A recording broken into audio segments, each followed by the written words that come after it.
I don't normally read other people's dreams. I usually just put them in text and videos, but this is from Rick Wiles' website. These are dreams and visions that were sent to him by other people. And I felt prompted in my spirit this morning to read these and make a video of them. These were sent to me by a new friend that I have from YouTube. She sends me all kinds of links, and I just thank God for her. Let me begin. The first dream that was sent to Rick Wiles. I saw patriots dressed in black uniform from the 1800s. Perhaps they were pilgrims.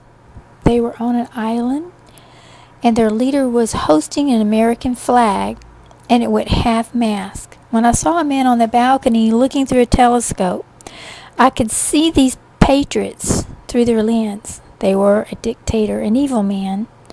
And the next thing I knew, they had a cannon, had fired at the men. I didn't see them get hit, but I knew they had died. And then I was on another island. It was more like a forest, and I saw a pilgrim woman dressed in a long black dress. She was with a child and looked very distressed. She was gathering grain in her skirt, and I asked her what she was doing, and she replied she was hungry and had to feed her baby. There wasn't much food, and she warned me they were watching her. There were eyes watching us, and I felt we were encircled by something like a barbed wire fence, or so, not sure, but I knew she couldn't leave the island, and she was being watched. And then I realized there were others on the island, and they were pilgrims, patriots on them, and they were stuck there. They couldn't get out. They were all being watched. It wasn't a good thing to be on this island. Originally, I thought this dream meant that Christians would flee to this island, but would be trapped as they unite to fight the dictator. But the second dream, however, revealed that they were not on little islands, but instead they had fled to places they thought were safe zones or places of refuge. Second dream. My spouse and I were speaking with some old men. They were good men, kind, very clever, and very smart. One talked about how he would build his house with his hands, and I saw the house. It had been made of massive, beautiful wood, and it had an ocean front. It was so well built. He was proud of that house. And then an old man was referring to another friend who had managed to save $1 million in his lifetime. He was very old. Then one of them said, "They're coming to get our homes, you know." Yes, that's the first thing they're taking, our homes. And maybe I heard him say, when you hear rumors of that, it will start to get very bad. Or when that happens, it will get very bad. There was a feeling of anxiety that we were still very casual, having fun, even laughing. But all of a sudden, everything changed as we were talking. I suddenly saw hordes of people gathering together in some coastal area. In front of us, it was called Christian City. It was what everyone thought was a safe harbor, a city of refuge. There was a sandbar right outside that city. It was an island. It was a city everyone fled to for safety. It was magnificent. It had huge buildings.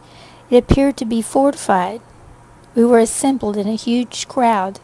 I knew all these people surrounded me, and my spouse were kind people. They had to be Christians. We were, however, like cattle. There was so much chaos. And my head saying, "Go or leave." But I was so confused. The voice of the people was so much louder than the voice in my head, and everyone was saying something at the same time. And then something happened. All of a sudden, I found myself in a vessel, and my spouse and all these people. We were like cattle. placed into a vessel against our will. There were evil men. Couldn't see their faces, but they surrounded us. They wore uniforms, forced into vessels against our will. Among us, none of us could believe what was happening. I was so very shocked. I then saw some pioneer pilgrim woman in a black dress on a vessel with me. She was a woman I saw in my other dream. She and I were talking. She was telling me something. I couldn't remember a word she said. I didn't even think I could hear what she was saying. And I put in my hand on her shoulder or her chest, and I saw the future. I saw her on her bed. She was ashen, like a Holocaust victim. And I was there with her on her deathbed. She must have died. I took my hand off of her, and I was where I was, back on a vessel. Suddenly, in a city in front of us was burning. There were no words to describe the feelings I felt in that dream, because my feelings were so intense. I was a feeling of complete utter fear, grief, deep grief, and disbelief all at once. Suddenly I saw a multitude of hands of people trapped in a vessel reach for the city. I reached too. We were all wailing, mourning, reaching for that beautiful, beloved city. I didn't want to leave it. I remember thinking this, America, I just got here. I love this country so much. It is my home. And now it's gone. It was as if my conscious mind connected to the city of America in my sleep. It was our hands reached for this burning city. I saw there were children, their hands, small hands, old hands, so many hands, all reaching for the city. My spouse told us not to worry. He tried to assure me that we could escape from the vessel and run back to the island and hide there. He was trying to calm me, but we were both very sad and scared. I knew we would die because there was no way out. There was an indescribable sense of evil. Suddenly, all the hands that were stretching forth to hold on to the burning city started waving goodbye. We all waved goodbye to the city of America that was burning to the ground. We knew the evil authorities were taking us away in the vessel. We didn't know where they were taking us. We were all afraid. I couldn't tell which emotion was stronger, grief, dread, or disbelief. I woke up from the dream crying for America. Upon waking up, I was deeply disturbed by the dream. I spent the day, which was May the 1st, in deep prayer and intercession. I believe this is an interpretation the Holy Spirit gave me. It must be God's thoughts. But I can't imagine me saying such things. I would never like gloom and doom message. But this is two dreams that have shaken me to the core of my soul. Here's what I believe the Lord told me. This is my interpretation. Which kingdom do you belong to? The test is here. It is the test of obedience. Are you bound to the convenience of this world? Are you so wedded to this world's luxuries you've known for your life that you cannot let go of it? When you say, Lord, I will follow you to the ends of the earth, I will do anything for you. I will lay down my life, everything. Did you say that in the emotion, or did you mean it? The test is here. It's the test of true sacrifice. Will you follow the Lord forever? Wherever He leads you, will you follow Him to an unknown land where you must learn another people's cult language that is foreign to your lifestyle? Will you truly trust the hand that leads you, or will you turn it away? The Lord's hand is outstretched for now. His mercy is calling you. That time will soon end. His hand will still be outstretched, but for judgment. Which hand will you take, mercy or judgment?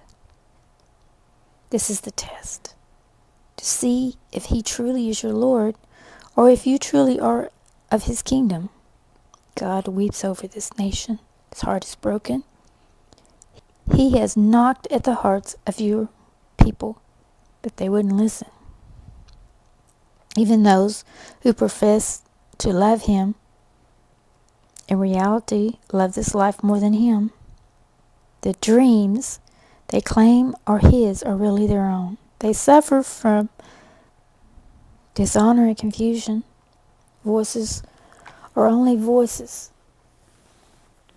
It seems too difficult to discern the shepherd's voice. Voices in your head, voices of the enemy, voices of people who will not let go of this kingdom, will drag you down with them. Voices everywhere. Still and listen to his voice. Watch the time, watch the seasons. Judgment will strike when you least expect it. People will be merry. They will ignore the air of anxiety. They will speak of good times, of days gone by. Judgment will strike. Confusion. So much confusion. You will be taken captive against your will. Many people will suffer. Many innocent people will be killed. Oh, the children, innocent children, who will long to go home. I cannot continue writing what I feel is too heavy. The test will soon be here. It will spill marrow from the bone. It will separate his true disciples who will follow him and live from those who will die because of their greed. They follow false dreams and pride of their heart, because in the deepest chambers of their heart they refuse to surrender to him. Listen. Listen while there's still time. The window is still closing quickly. There will be no safe havens. Dreams of a better future, dreams of a great achievements are now gone. They will never return, and the veneer is ready to break. There is no hiding place in the darkness. There is no future in God's judgment. He calls the righteous out. This is a test. It is the beginning of birth pains. The world will soon change. Though the great change is near, people are in disbelief. They see only the glory of the past. They long for America's past glory to be their future. This is the test that divides the flesh and the spirit. True man, whether flesh or spirit, will decide his or her fate. This nation will soon witness its fall. God's hand of mercy is stretched out for you. Which kingdom will you serve?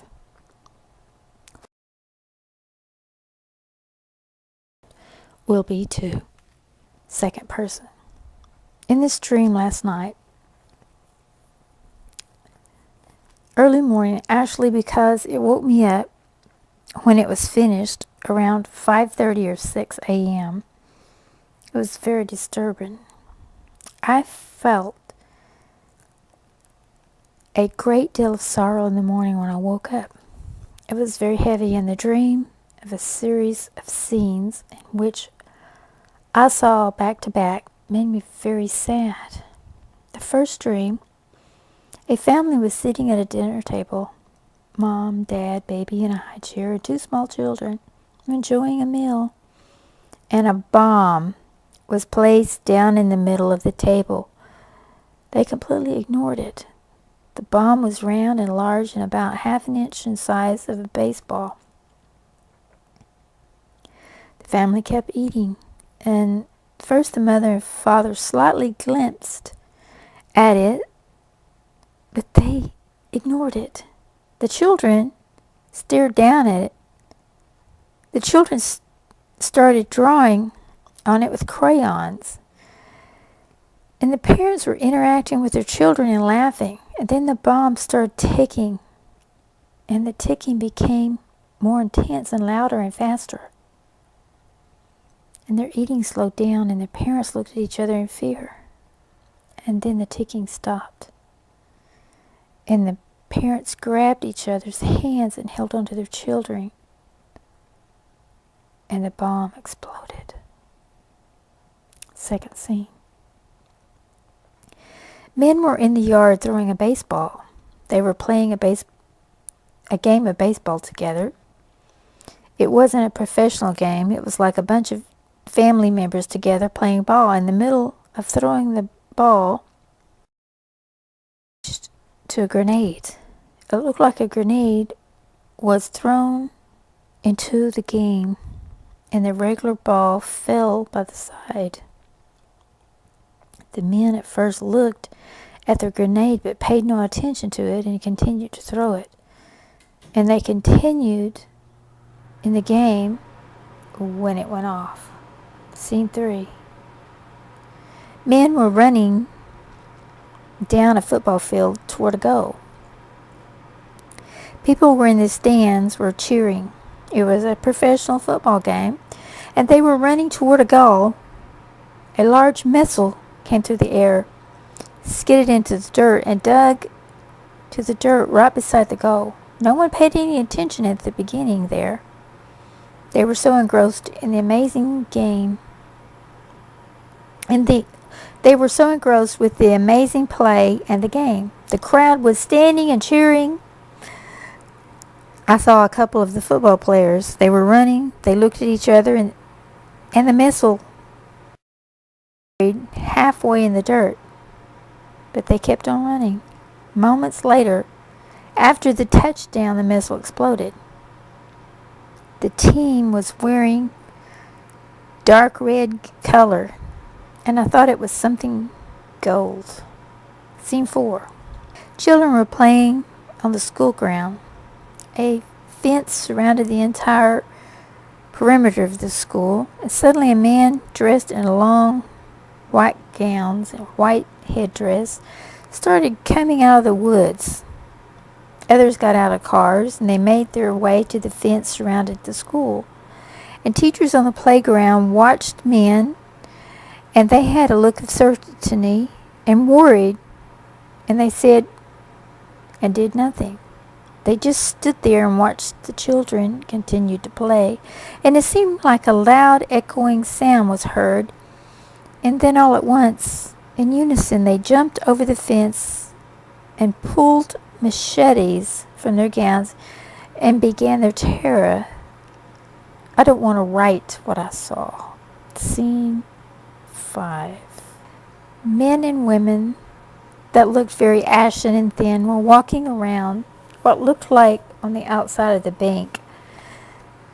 They walked up to the bank and put their money through a slot that was accepting their deposit. They seemed sad and lifeless. Part of the bank became transparent, so I could see into it. It was totally destroyed on the inside. There was nothing. It looked like a bomb went off on the inside. It was a bottomless pit. There was nothing on the floor. I saw people putting their money in the slot, but the money were merely floating down into this bottomless pit. I asked the Lord,